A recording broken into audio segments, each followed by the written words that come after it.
There are certain themes of which the interest is all-absorbing, but which are too entirely horrible for the purposes of legitimate fiction. These the mere romanticist must eschew if he do not wish to offend or to disgust. They are, with propriety, handled only when the severity and majesty of truth sanctify and sustain them. We thrill, for example, with the most intense of pleasurable pain over the accounts of the passage of the Beresina, of the earthquake at Lisbon, of the plague at London, of the massacre of St. Bartholomew, or of the stifling of the 123 prisoners in the Black Hole at Calcutta. But in these accounts it is the fact, it is the reality, it is the history which excites. As inventions, we should regard them with simple abhorrence. I have mentioned some few of the more prominent and august calamities on record, but in these it is the extent, not less than the character, of the calamity which so vividly impresses the fancy. I need not remind the reader that from the long and weird catalogue of human miseries I might have selected many individual instances more replete with essential suffering than any of these vast generalities of disaster. The true wretchedness, indeed the ultimate woe, is particular, not diffuse. That the ghastly extremes of agony are endured by man, the unit, and never by man, the mass. For this let us thank a merciful God.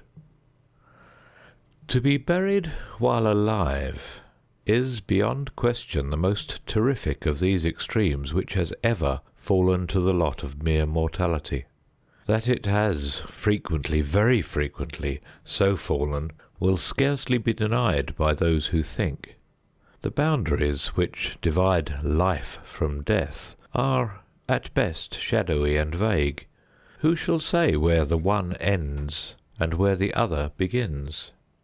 We know that there are diseases in which occur total cessations of all the apparent functions of vitality, and yet in which these cessations are merely suspensions, properly so called. They are only temporary pauses in the incomprehensible mechanism. A certain period elapses, and some unseen, mysterious principle again sets in motion the magic pinions and the wizard wheels. The silver cord was not for ever loosed, nor the golden bowl irreparably broken. But where, meantime, was the soul? Apart, however, from the inevitable conclusion a priori that such causes must produce such effects, that the well-known occurrence of such cases of suspended animation must naturally give rise now and then to premature interments, apart from this consideration, we have the direct testimony of medical and ordinary experience to prove that a vast number of such interments have actually taken place. I might refer at once, if necessary, to 100 well-authenticated instances. One of very remarkable character, and of which the circumstances may be fresh in the memory of some of my readers, occurred not very long ago in the neighbouring city of Baltimore, where it occasioned a painful, intense, and widely extended excitement. The wife of one of the most respectable citizens, a lawyer of eminence and a member of Congress, was seized with a sudden and unaccountable illness which completely baffled the skill of her physicians. After much suffering she died, or was supposed to die. No one suspected, indeed, or had reason to suspect, that she was not actually dead. She presented all the ordinary appearances of death. The face assumed the usual pinched and sunken outline. The lips were of the usual marble pallor. The eyes were lustreless. There was no warmth. Pulsation had ceased. For 3 days the body was preserved unburied, during which it had acquired a stony rigidity. The funeral, in short, was hastened on account of the rapid advance of what was supposed to be decomposition. The lady was deposited in her family vault, which for 3 subsequent years was undisturbed. At the expiration of this term it was opened for the reception of a sarcophagus. But alas, how fearful a shock awaited the husband, who personally threw open the door. As its portals swung outwardly back, some white apparelled object fell rattling within his arms. It was the skeleton of his wife in her yet unmoulded shroud. A careful investigation rendered it evident that she had revived within 2 days after her entombment, that her struggles within the coffin had caused it to fall from a ledge or shelf to the floor, where it was so broken as to permit her escape. A lamp which had been accidentally left full of oil within the tomb was found empty. It might have been exhausted, however, by evaporation. On the uttermost of the steps which led down into the dread chamber was a large fragment of the coffin, with which it seemed that she had endeavoured to arrest attention by striking the iron door. While thus occupied, she probably swooned, or possibly died, through sheer terror, and, in failing, her shroud became entangled in some ironwork which projected interiorly. Thus she remained, and thus she rotted erect. In the year 1810, a case of living inhumation happened in France, attended with circumstances which go far to warrant the assertion that truth is indeed stranger than fiction. The heroine of the story was a Mademoiselle Victorine Lafourcade, a young girl of illustrious family, of wealth, and of great personal beauty. Among her numerous suitors was Julien Bossuet, a poor litterateur or journalist of Paris. His talents and general amiability had recommended him to the notice of the heiress, by whom he seems to have been truly beloved. But her pride of birth decided her finally to reject him, and to wed a Monsieur Renelle, a banker and a diplomatist of some eminence. After marriage, however, this gentleman neglected and perhaps even more positively ill-treated her. Having passed with him some wretched years, she died. At least, her condition so closely resembled death as to deceive everyone who saw her. She was buried, not in a vault, but in an ordinary grave in the village of her nativity. Filled with despair and still inflamed by the memory of a profound attachment, the lover journeys from the capital to the remote province in which the village lies, with the romantic purpose of disinterring the corpse and possessing himself of its luxuriant tresses. He reaches the grave. At midnight he unearths the coffin, opens it, and is in the act of detaching the hair when he is arrested by the unclosing of the beloved eyes. In fact, the lady had been buried alive. Vitality had not altogether departed, and she was aroused by the caresses of her lover from the lethargy which had been mistaken for death. He bore her frantically to his lodgings in the village. He employed certain powerful restoratives, suggested by no little medical learning. In fine, she revived. She recognized her preserver. She remained with him until, by slow degrees, she fully recovered her original health.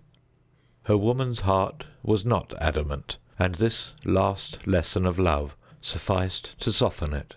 She bestowed it upon Bossuet. She returned no more to her husband, but, concealing from him her resurrection, fled with her lover to America. 20 years afterward, the two returned to France, in the persuasion that time had so greatly altered the lady's appearance that her friends would be unable to recognize her. They were mistaken, however, for at the first meeting Monsieur Renelle did actually recognize and make claim to his wife. This claim she resisted, and a judicial tribunal sustained her in her resistance, deciding that the peculiar circumstances, with the long lapse of years, had extinguished not only equitably but legally the authority of the husband. The Chirurgical Journal of Leipzig, a periodical of high authority and merit, which some American bookseller would do well to translate and republish, records in a late number a very distressing event of the character in question. An officer of artillery, a man of gigantic stature and of robust health, being thrown from an unmanageable horse, received a very severe contusion upon the head, which rendered him insensible at once. The skull was slightly fractured, but no immediate danger was apprehended. Trepanning was accomplished successfully. He was bled, and many other of the ordinary means of relief were adopted. Gradually, however, he fell into a more and more hopeless state of stupor, and finally it was thought that he died. The weather was warm, and he was buried with indecent haste in one of the public cemeteries. His funeral took place on Thursday. On the Sunday following, the grounds of the cemetery were, as usual, much thronged with visitors, and about noon an intense excitement was created by the declaration of a peasant that while sitting upon the grave of the officer he had distinctly felt a commotion of the earth, as if occasioned by one struggling beneath. At first little attention was paid to the man's asseveration, but his evident terror and the dogged obstinacy with which he persisted in his story had at length their natural effect upon the crowd. Spades were hurriedly procured, and the grave, which was shamefully shallow, was in a few minutes so far thrown open that the head of its occupant appeared. He was then seemingly dead, but he sat nearly erect within his coffin, the lid of which, in his furious struggles, he had partially uplifted. He was forthwith conveyed to the nearest hospital, and there pronounced to be still living, although in an asphytic condition. After some hours he revived, recognized individuals of his acquaintance, and in broken sentences spoke of his agonies in the grave. From what he related, it was clear that he must have been conscious of life for more than an hour, while inhumed, before lapsing into insensibility. The grave was carelessly and loosely filled with an exceedingly porous soil, and thus some air was necessarily admitted. He heard the footsteps of the crowd overhead, and endeavoured to make himself heard in turn. It was the tumult within the grounds of the cemetery, he said, which appeared to awaken him from a deep sleep. But no sooner was he awake than he became fully aware of the awful horrors of his position. This patient, it is recorded, was doing well and seemed to be in a fair way of ultimate recovery, but fell a victim to the quackeries of medical experiment. The galvanic battery was applied, and he suddenly expired in one of those ecstatic paroxysms which occasionally it superinduces. The mention of the galvanic battery, nevertheless, recalls to my memory a well-known and very extraordinary case in point, where its action proved the means of restoring to animation a young attorney of London, who had been interred for 2 days. This occurred in 1831, and created at the time a very profound sensation wherever it was made the subject of converse. The patient, Mr. Edward Stapleton, had died, apparently of typhus fever, accompanied with some anomalous symptoms which had excited the curiosity of his medical attendants. Upon his seeming decease, his friends were requested to sanction a post-mortem examination, but declined to permit it. As often happens when such refusals are made, the practitioners resolved to disinter the body and dissect it at leisure, in private. Arrangements were easily effected with some of the numerous corps of body-snatchers with which London abounds, and upon the 3rd night after the funeral, the supposed corpse was unearthed from a grave 8 feet deep, and deposited in the opening chamber of one of the private hospitals. An incision of some extent had actually been made in the abdomen when the fresh and undecayed appearance of the subject suggested an application of the battery.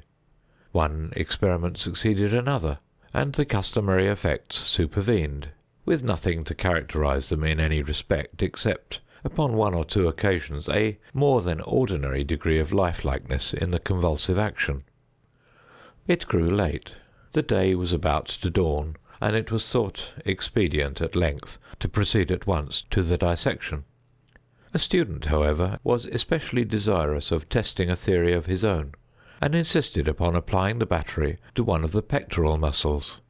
A rough gash was made, and a wire hastily brought in contact, when the patient, with a hurried but quite unconvulsive movement, arose from the table, stepped into the middle of the floor, gazed about him uneasily for a few seconds, and then spoke.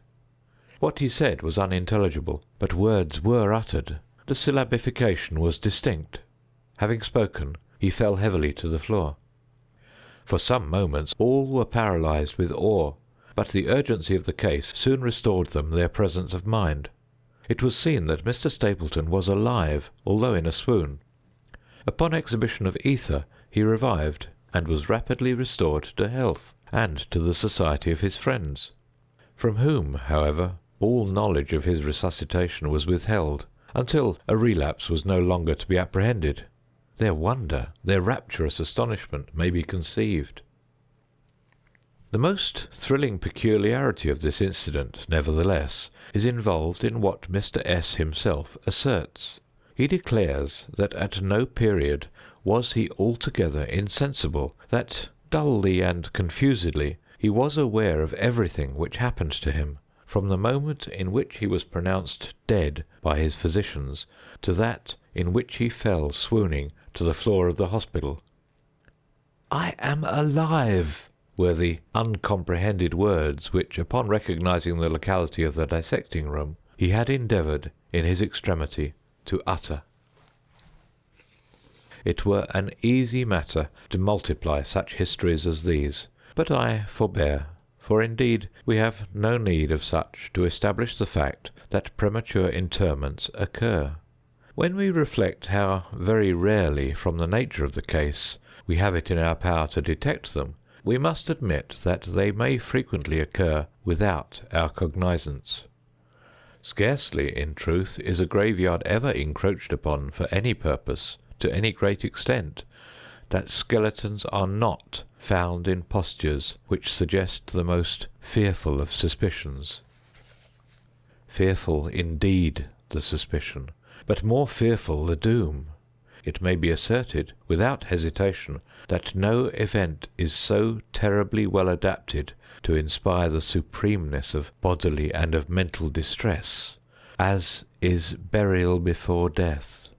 The unendurable oppression of the lungs, the stifling fumes from the damp earth, the clinging to the death garments, the rigid embrace of the narrow house, the blackness of the absolute night, the silence, like a sea that overwhelms, the unseen but palpable presence of the conqueror worm.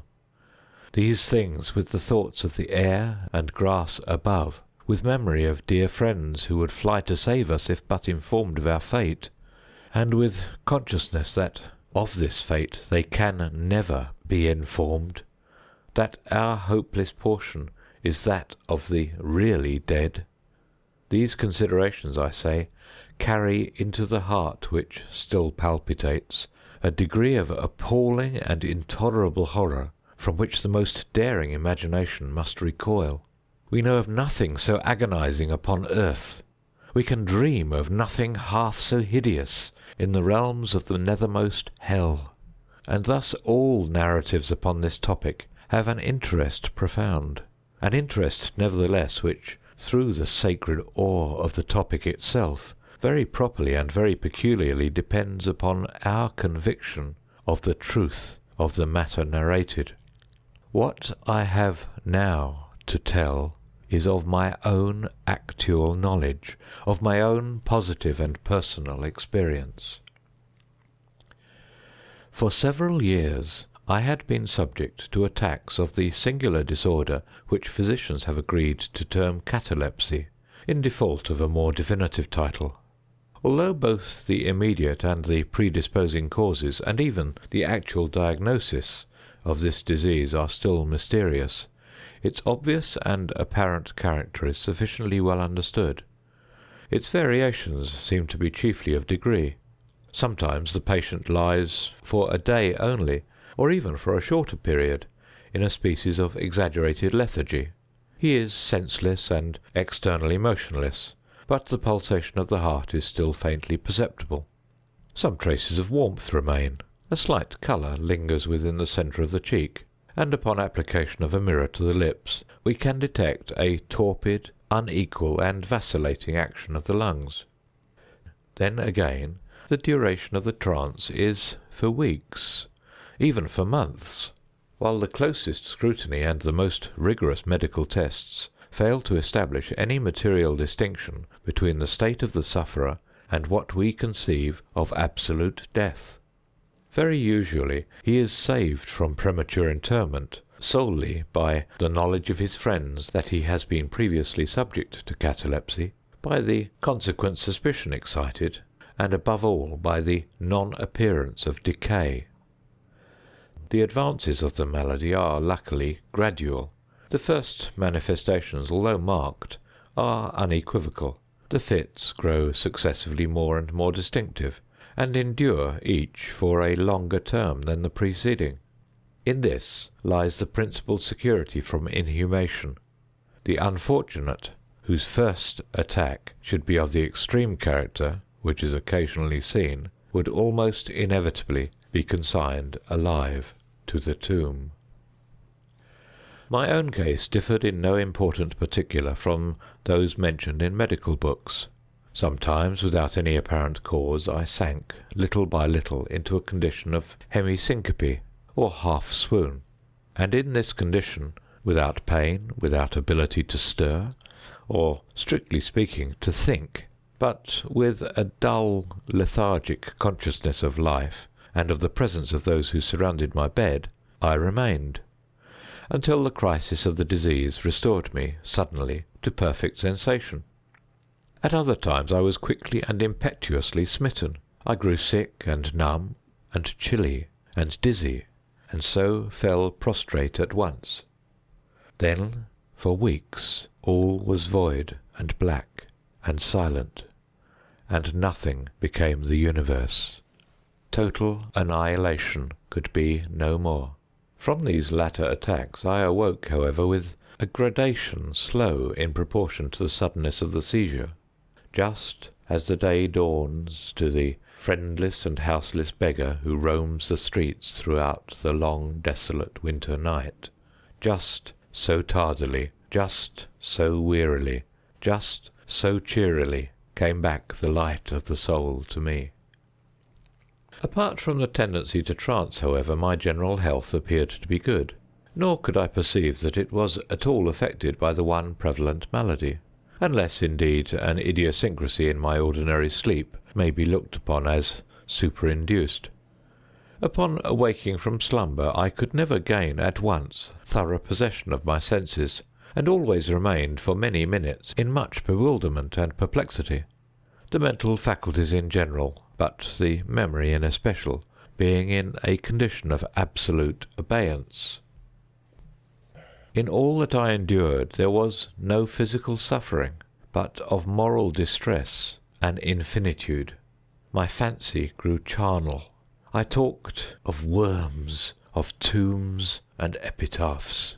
I was lost in reveries of death, and the idea of premature burial held continual possession of my brain.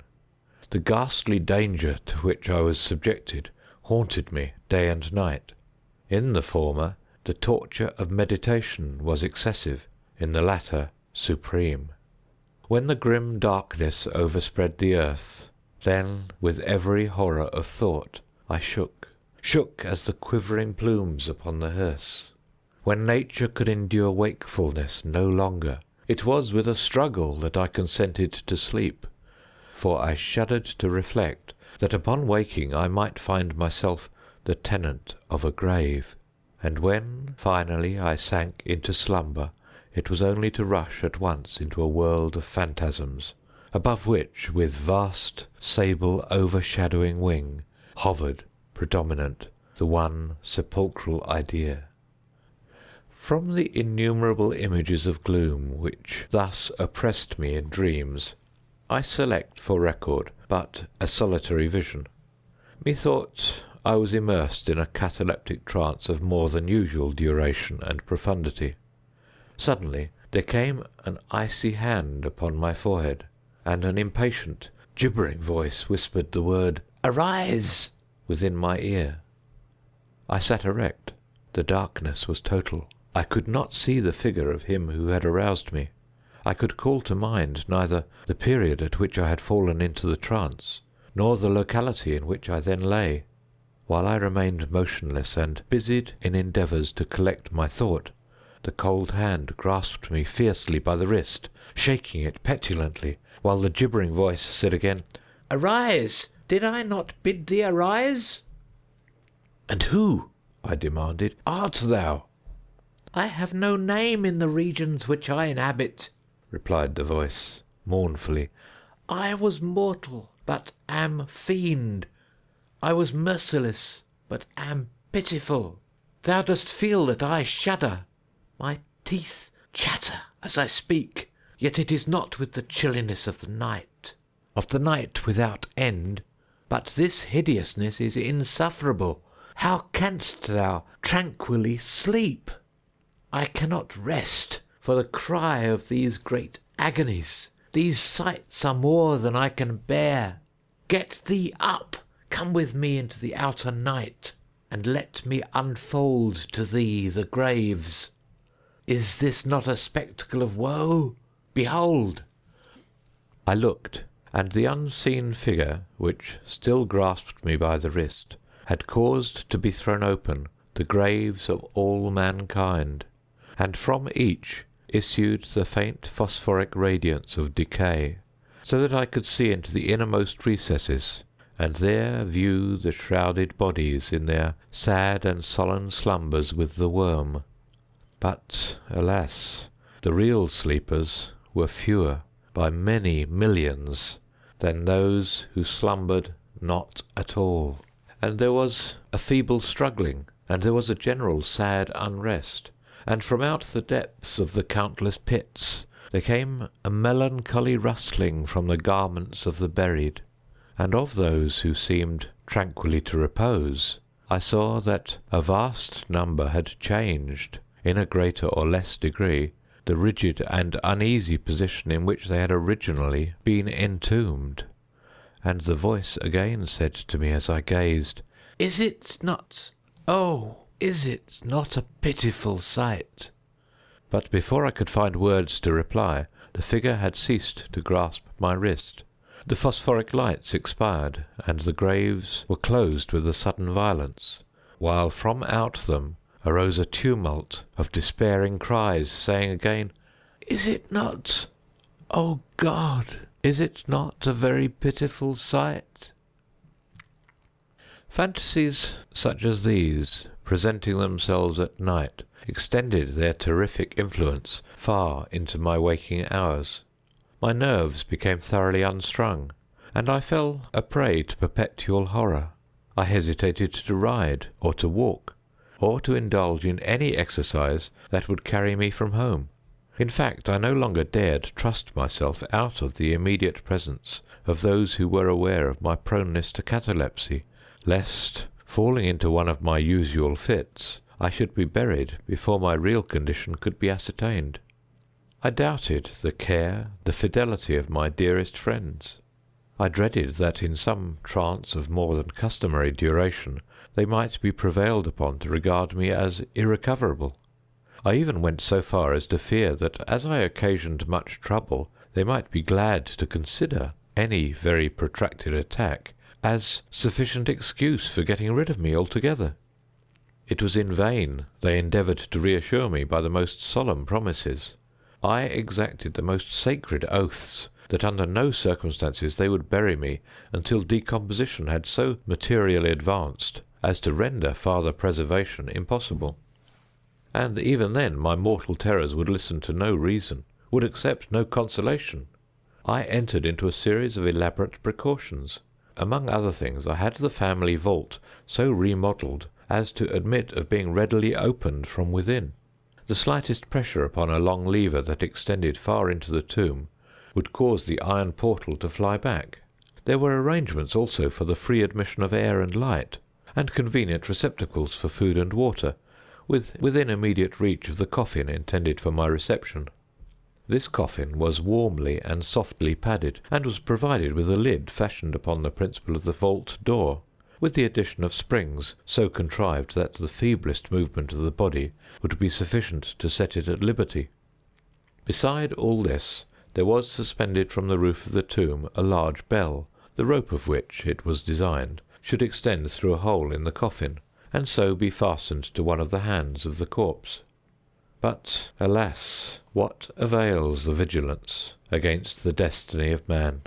Not even these well-contrived securities sufficed to save from the uttermost agonies of living inhumation a wretch to these agonies foredoomed. There arrived an epoch, as often before there had arrived, in which I found myself emerging from total unconsciousness into the first feeble and indefinite sense of existence. Slowly, with a tortoise gradation, approached the faint grey dawn of the cycle day, a torpid uneasiness, an apathetic endurance of dull pain, no care, no hope, no effort. Then, after a long interval, a ringing in the ears. Then, after a lapse still longer, a prickling or tingling sensation in the extremities.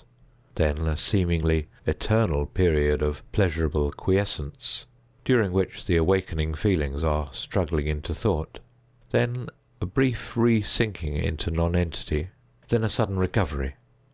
At length the slight quivering of an eyelid, and immediately thereon an electric shock of a terror, deadly and indefinite, which sends the blood in torrents from the temples to the heart. And now the first positive effort to think, and now the first endeavour to remember, and now a partial and evanescent success.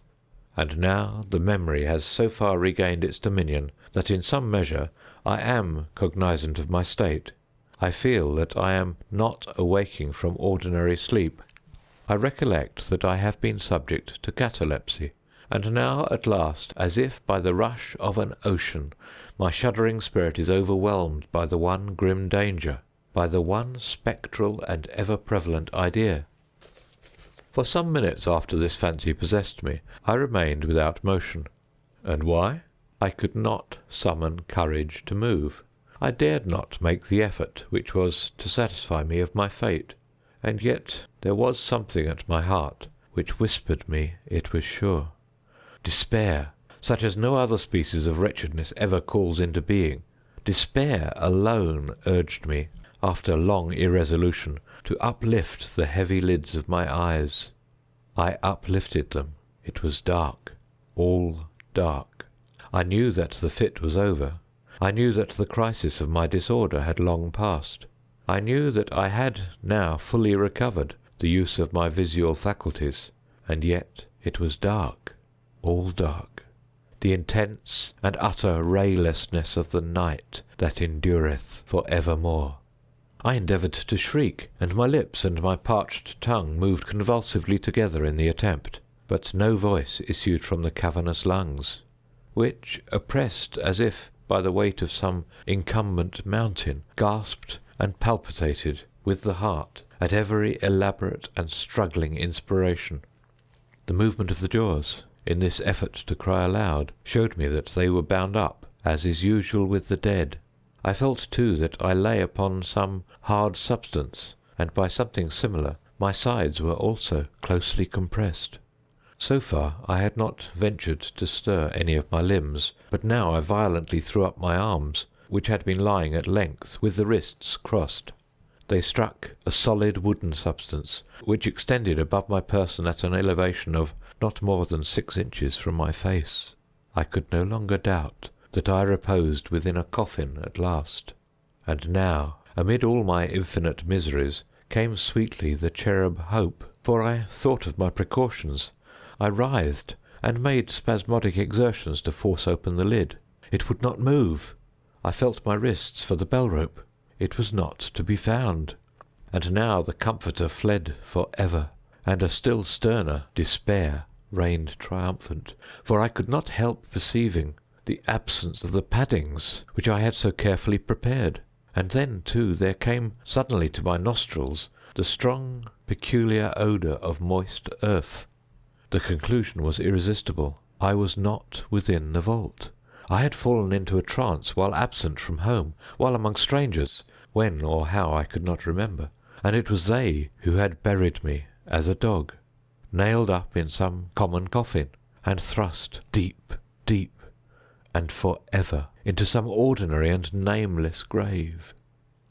As this awful conviction forced itself thus into the innermost chambers of my soul, I once again struggled to cry aloud, and in this second endeavour I succeeded. A long, wild, and continuous shriek, or yell of agony, resounded through the realms of the subterranean night. "Hello, hello there," said a gruff voice in reply. "What the devil's the matter now?" said a second. "Get out of that," said a third. "What do you mean by yowling in that 'ere kind of style, like a cattymount?"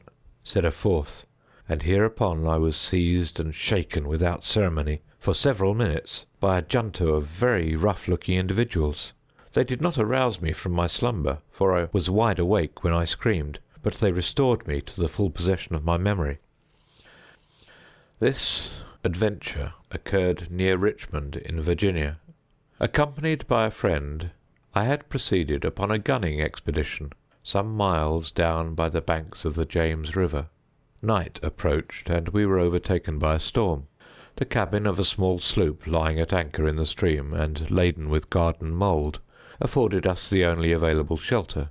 We made the best of it, and passed the night on board.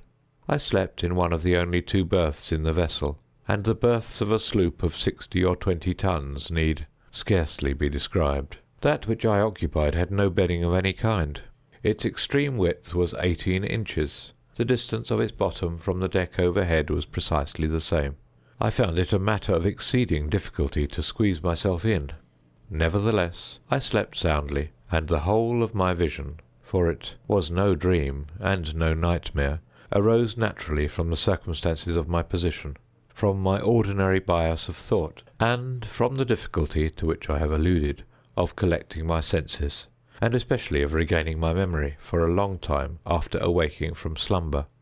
The men who shook me were the crew of the sloop, and some labourers engaged to unload it. From the load itself came the earthy smell. The bandage about the jaws was a silk handkerchief, in which I had bound up my head, in default of my customary nightcap. The tortures endured, however, were indubitably quite equal for the time to those of actual sepulture. They were fearfully, they were inconceivably hideous. But out of evil proceeded good, for their very excess wrought in my spirit an inevitable revulsion. My soul acquired tone, acquired temper. I went abroad. I took vigorous exercise. I breathed the free air of heaven. I thought upon other subjects than death. I discarded my medical books. Buchan I burned. I read no night thoughts, no fustian about churchyards, no bugaboo tales such as this. In short, I became a new man, and lived a man's life. From that memorable night I dismissed for ever my charnel apprehensions, and with them vanished the cataleptic disorder, of which, perhaps, they had been less the consequence than the cause. There are moments when, even to the sober eye of reason, the world of our sad humanity may assume the semblance of a hell. But the imagination of man is no Carathis, to explore with impunity its every cavern. Alas, the grim legion of sepulchral terrors cannot be regarded as altogether fanciful, but, like the demons in whose company Afrasiab made his journey down the Oxus, they must sleep, or they will devour us. They must be suffered to slumber, or we perish.